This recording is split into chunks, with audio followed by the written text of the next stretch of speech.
মানে আপোনাৰ আমাৰ সৰ্বানন্দ সোণোৱাল ডাঙৰীয়াক মন্ত্ৰিত্ব দিয়াটো বাৰু সেইটো ঠিকেই আছে, কিন্তু বিজেপি দলত কি হৈছে চাওকচোন। পবিত্ৰ মাৰ্ঘেৰিটাক কোনদিনা বিজেপিত যোগদান কৰিছিলে বাৰু?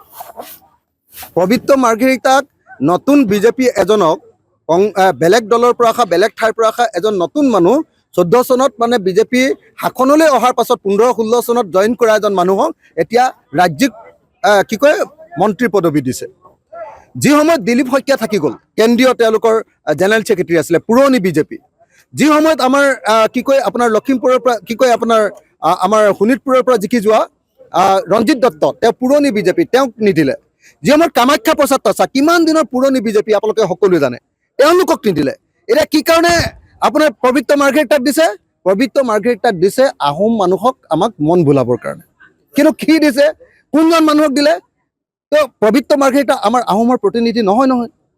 যিজন মানুহে নিজৰ গগৈ উপাধিটো লিখিবলৈ লাজ কৰে, আহোমৰ উপাধিটো লিখিবলৈ লাজ কৰে, নিজৰ উপাধিটো লিখিবলৈ লাজ কৰি মাৰ্ঘেৰিটা উপাধি লিখে নিজৰ নামটো লুকুৱাবৰ কাৰণে, সেই মানুহজনক আমি কেতিয়াও আহোমৰ প্ৰতিনিধি বুলি নামানোৱে।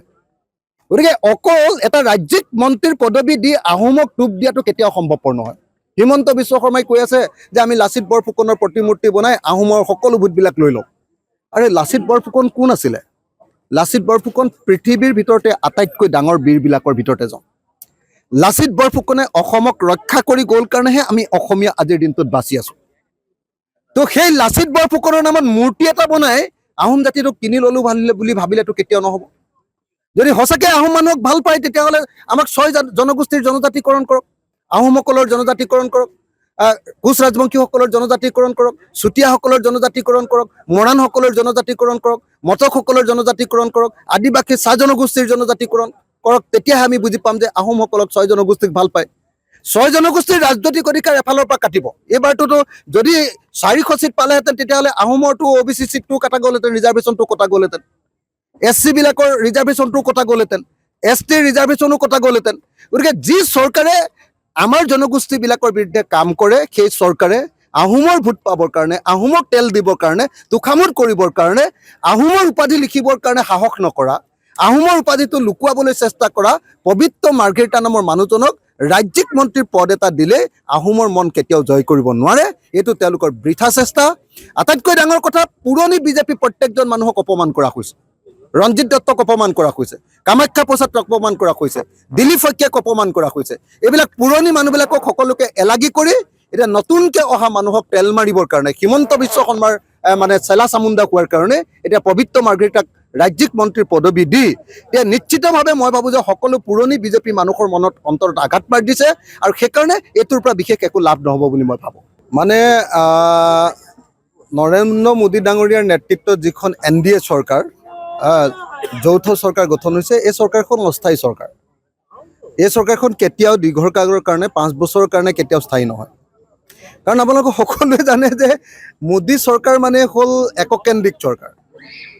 এক দেশ এক ধৰ্ম, এক দেশ এক সংস্কৃতি, এক দেশ এক ভাষা, এক দেশ এক শাসন ব্যৱস্থা বিচৰা চৰকাৰ, এককেন্দ্ৰিক চৰকাৰ, সকলোৱে জানে। তো এতিয়া চন্দ্ৰবাবু নাইডু ডাঙৰীয়াক যেতিয়া লৈ ল'লে, চন্দ্ৰবাবু নাইডু ডাঙৰীয়াই ক'লে যে 2015 চনত যে আমাৰ বিশেষ ৰাজ্যৰ মৰ্যাদা কৰ্তন কৰিছিলে এইটো আমাক ঘূৰাই দিয়া। বিহাৰে ক'লে যে আমাক বিহাৰকো বিশেষ ৰাজ্যৰ মৰ্যাদা ঘূৰাই দিয়া। তো কিন্তু বিজেপিয়ে কেতিয়াও কোনো ৰাজ্যৰে বিশেষ ৰাজ্যৰ মৰ্যাদা দিবই নোখোজে। কাশ্মীৰৰ বিশেষ ৰাজ্যৰ মৰ্যাদা আছিলে 370 অনুচ্ছেদ, এইটো নাইকিয়া কৰিলে। আমাৰ নাগালেণ্ডৰ, আমাৰ মিজোৰামৰ, আমাৰ মণিপুৰৰ এইবিলাকৰ বিশেষ ৰাজ্যৰ মৰ্যাদা কৰ্তন কৰো অৱস্থাত আছে। আমাৰ অসমৰটো নাইকিয়াই কৰি পেলালে বিশেষ ৰাজ্যৰ মৰ্যাদা। গতিকে যিখন চৰকাৰে, এককেন্দ্ৰিক চৰকাৰে, স্বৈৰতান্ত্ৰিক চৰকাৰে ফেডাৰেলিজিমত বিশ্বাস নকৰে, ইউনিটাৰী গভৰ্ণমেণ্টত বিশ্বাস কৰে, এক দেশ এক শাসন ব্যৱস্থাত বিশ্বাস কৰে, তাত ক'ত আঞ্চলিক দলবিলাকৰ লগত চৰকাৰ গঠন কৰি থাকিব পাৰে? এতিয়া মই ভাবোঁ যে ব্লেকমেইল কৰি কিমান দিন চৰকাৰৰ লগত ৰাখিব পাৰিব এটা দলক? কিমান দিন ব্লেকমেইল কৰি সদায় এটা দলক এখন চৰকাৰৰ লগত ৰাখি থকাটো সম্ভৱপৰ নেকি? দ্বিতীয়তে, এইখন চৰকাৰৰ এটা ডাঙৰ প্ৰতিশ্ৰুতি আছিলে যে এইবাৰ চৰকাৰ যদি জিকে তেতিয়াহ'লে মুছলমানৰ সংৰক্ষণটো নাইকিয়া কৰিব। এতিয়াতো আমি দেখিলোঁ যে নীতিশ কুমাৰ আৰু আপোনাৰ চন্দ্ৰবাবু নাইডু দুইজনে ক'লে যে নহয়, মুছলমানৰ সংৰক্ষণ আমি কাটিবলৈ নিদিওঁ। এতিয়া মোদীয়ে মানি ল'লে। এইখন চৰকাৰে এইবাৰ যদি 400 পাৰ হৈ গ'লহেঁতেন তেতিয়াহ'লে কি কৰিলেহেঁতেন? তো আমাৰ OBC বিলাকৰ যিখিনি আছিলে আমাৰ সংৰক্ষণ, সেই সংৰক্ষণ নাইকিয়া কৰিলেহেঁতেন, MOBCৰ সংৰক্ষণ নাইকিয়া কৰিলেহেঁতেন, SCৰ সংৰক্ষণ নাইকিয়া কৰিলেহেঁতেন, STৰ সংৰক্ষণ নাইকিয়া কৰিম বুলি তেওঁলোকে ঘোষণা কৰিছিলে। সকলো যিমানবিলাক সংৰক্ষণ আছিলে, ৰিজাৰ্ভেশ্যন আছিলে, সেই আটাইবিলাক কোটা নাইকিয়া কৰি দিম বুলি ঘোষণা কৰিছিলে। গতিকে বিজেপি চৰকাৰখন হ'ল ভাৰতৰ গণতন্ত্ৰক হত্যাকাৰী এখন চৰকাৰ। এই চৰকাৰখনে কেতিয়াও আঞ্চলিক দলক লৈ আমাৰ বিশেষ ৰাজ্যৰ মৰ্যাদা কৰ্তন কৰিলে। আজি যেতিয়া বিশেষ ৰাজ্যৰ মৰ্যাদা 2015 চনত কৰ্তন কৰিলে, তাৰ কাৰণে আজি আমি অসমখন দেউলীয়া। আজি যে প্ৰত্যেক মাহতে ধাৰ ল'ব লাগে কেলে? কাৰণ আগতে বিশেষ ৰাজ্যৰ মৰ্যাদা পাওঁতে চেণ্ট্ৰেল টেক্সৰ 65% আমি বিশেষ ৰাজ্যবিলাকে পাইছিলোঁ, এতিয়া নাপাওঁ। আগতে এনেকুৱা ধৰণৰ 100 টকাই আমি কেন্দ্ৰীয় চৰকাৰৰ পৰা পাওঁ, এতিয়া 20% অসমীয়াও দিব লাগে। পৰিস্থিতি তেনেকুৱা। গতিকে এনেকৈ প্ৰত্যেকখন ৰাজ্যৰ বিশেষ ৰাজ্যৰ মৰ্যাদা কৰ্তন কৰি দিছে, বিশেষ অধিকাৰবিলাক কৰ্তন কৰি দিছে। কাৰণ এই বিজেপি চৰকাৰখন হ'ল ইউনিটেৰী গভৰ্ণমেণ্ট, বা এই চৰকাৰে একক কেন্দ্ৰিক ব্যৱস্থা এটা প্ৰচলন কৰিব খোজে, এক দেশ এক শাসন ব্যৱস্থা।